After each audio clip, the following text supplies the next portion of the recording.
Tokyo, the International Olympic Committee says it's looking into a U.S. athlete's decision to defy a ban on protesting while on the medal podium in Tokyo.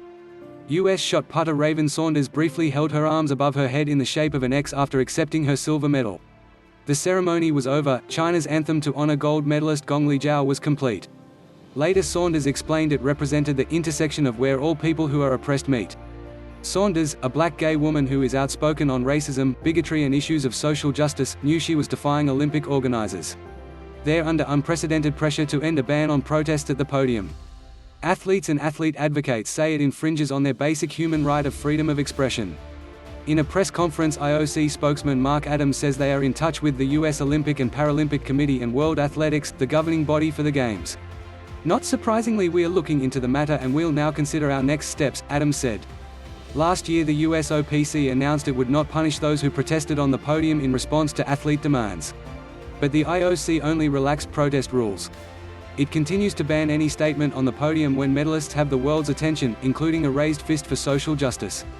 On the day of the Olympic opening ceremony, more than 150 athletes, academics and social justice advocates signed an open letter demanding changes to Rule 50, which bans podium protesting. Freedom of speech is a basic human right.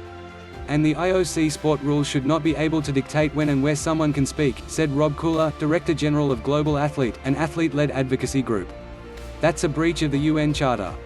And the IOC is an observer to the UN. Kula says it's also hypocritical of Olympic organizers to preach sport being used for social justice and bettering communities and then bar athletes from making statements about racism and social justice in their countries.